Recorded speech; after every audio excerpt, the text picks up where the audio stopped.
Seja bem-vindo ao Mistérios do Além. Aqui você vai ouvir relatos que não aparecem nos livros, histórias enviadas por pessoas comuns que viveram experiências impossíveis de explicar. Prepare-se para mergulhar em acontecimentos reais, onde o medo se manifesta no silêncio, nas sombras e naquilo que insiste em nos observar, quando ninguém mais está olhando. Ajuste o volume, apague as luzes e decida por conta própria no que acreditar. Meu nome é Helena, embora eu nunca tenha feito questão de que ele fosse lembrado. Talvez porque algumas histórias não devam carregar rostos, apenas marcas. Este é o meu segundo relato, e confesso que, mesmo depois de tantos anos, ainda sinto um aperto estranho no peito ao relembrar tudo o que aconteceu naquela época. Não foi algo rápido, nem explosivo. Foi um medo que se infiltrou devagar, como uma sombra silenciosa que cresce sem fazer barulho. Naquele período da minha vida, eu era uma mulher recém-separada, tentando reconstruir a rotina ao lado dos meus 3 filhos. Eu tinha uma menina mais velha e 2 gêmeos, um menino e uma menina, ainda muito pequenos. Hoje eles já são adultos, mas naquela época eram frágeis, inocentes, dependentes de mim para tudo. Morávamos em um apartamento simples, mas sempre limpo e organizado. Eu acreditava que um lar precisava ser um refúgio, um lugar seguro, principalmente depois de uma separação que não foi fácil. Durante algum tempo, tudo seguiu normalmente. As crianças brincavam, riam, dormiam bem. Até que, sem aviso, algo começou a mudar. Primeiro foram as noites mal dormidas. Eles passaram a acordar durante a madrugada, assustados, chorando sem motivo aparente. Um dos gêmeos, o menino, tinha crises que me deixavam desesperada. Ele se debatia na cama, chorava como se estivesse preso em um pesadelo terrível, e quando eu tentava segurá-lo, ele me empurrava, me arranhava, como se não me reconhecesse. Eu precisava ter paciência. Chegava perto, falava baixo, dizia que era a mamãe, que ele estava seguro. Abraçava com cuidado, rezava em voz baixa, pedia proteção, pedia paz. Aos poucos, ele se acalmava e voltava a dormir. Mas eu não dormia mais. Ficava sentada ao lado da cama, observando, sentindo um peso estranho no ar, como se o quarto estivesse diferente.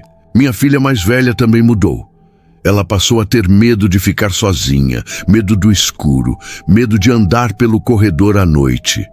Começou a fazer xixi na cama, algo que já não acontecia há muito tempo. Eu via o olhar dela diferente, sempre atento, sempre desconfiado, como se estivesse esperando algo aparecer. Cerca de um mês antes dessas mudanças começarem, havíamos participado do aniversário da filha da minha irmã. A festa aconteceu no salão de festas do condomínio onde ela morava, em outra cidade. Foi uma festa simples, alegre, cheia de crianças correndo, rindo, gritando. O tema era um desenho infantil muito famoso na época, com personagens coloridos, olhos grandes e expressões exageradas. As crianças adoravam. Quando a festa terminou, ajudamos a desmontar a decoração. Os enfeites eram feitos de papel e isopor, bem simples. Meus filhos insistiram para levar alguns para casa. Queriam apenas as figuras dos personagens. Eu não vi problema algum. Achei inocente, algo comum. Chegando em casa, eles pediram para colar as figuras na parede do quarto deles. O quarto ficava no final do corredor. De um lado, havia uma cama elevada com escrivaninha embaixo. Do outro, uma bicama. Um guarda-roupa grande ocupava quase toda a parede lateral, e de frente para a porta havia uma janela. Eu mesma colei os enfeites na parede próxima às camas, achando que estava apenas deixando o quarto mais alegre. Pouco tempo depois, os problemas começaram. No início, eu não associei uma coisa à outra. Jamais passaria pela minha cabeça que algo tão simples pudesse estar ligado àquele clima pesado que tomou conta da casa. Mas a situação foi piorando e eu me senti sem saída. Foi então que decidi chamar o pai das crianças. Ele frequentava uma igreja e sempre acreditou muito em oração. Pedi que ele fosse até o apartamento apenas como visita, para não assustar os pequenos. Ele veio acompanhado de 2 mulheres da igreja. Foram educados, tranquilos, conversaram normalmente com as crianças. Em seguida, começaram a orar em todos os cômodos do apartamento. Enquanto isso, eu fiquei na cozinha, tentando me manter calma. Em determinado momento, o pai dos meus filhos se aproximou de mim e perguntou quando eu havia colocado aquelas figuras no quarto das crianças. Achei a pergunta estranha, mas respondi que tinha trazido da festa da minha sobrinha. Ele então disse algo que me deixou profundamente irritada. Falou que ao entrar no quarto sentiu uma sensação ruim, uma energia pesada, e que aquilo parecia vir justamente daqueles enfeites. Eu discuti, achei um absurdo. Como alguém poderia dizer que um desenho infantil tinha algo de ruim? Uma das mulheres que o acompanhava se aproximou, e ele perguntou se ela havia sentido algo estranho. Ela respondeu que sim, que o quarto das crianças estava diferente, pesado, e que aquelas figuras não lhe passavam uma sensação boa. Eu fiquei em silêncio, mas por dentro estava indignada. Enquanto tentávamos conversar, sem que as crianças percebessem, minha filha mais velha, que estava quieta demais, soltou uma frase que fez o chão sumir sob meus pés. Ela disse, com naturalidade, que sempre via um homem alto, vestido de preto, com algo na cabeça, andando pelo corredor à noite e vindo atrás dela. Disse como se fosse algo normal, algo que já fazia parte da rotina. Ela nunca tinha me contado aquilo antes. Os adultos se olharam em silêncio. Ninguém soube o que dizer. O clima ficou pesado, quase sufocante. Quando todos foram embora, eu fui sozinha até o quarto das crianças. Fechei a porta e fiquei ali, observando aquelas figuras coladas na parede. Foi então que senti algo que nunca vou esquecer. Um mal-estar tomou conta de mim. Meu coração acelerou.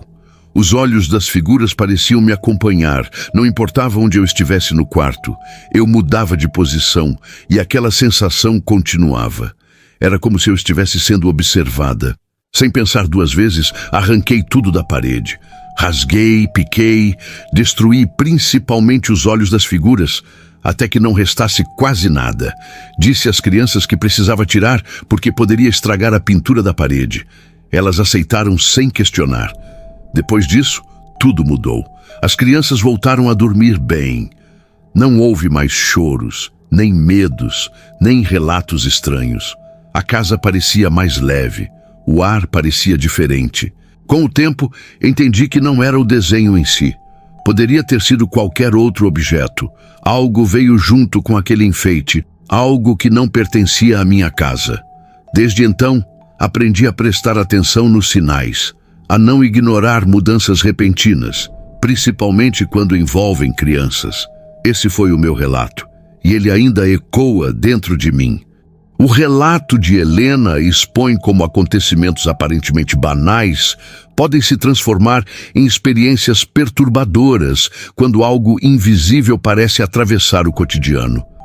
Mais do que medo, a história levanta reflexões sobre sensibilidade, energia e a importância de observar mudanças sutis dentro de um lar. Não há provas concretas, apenas vivências profundas, mas são justamente essas experiências que deixam marcas duradouras em quem vive e em quem escuta.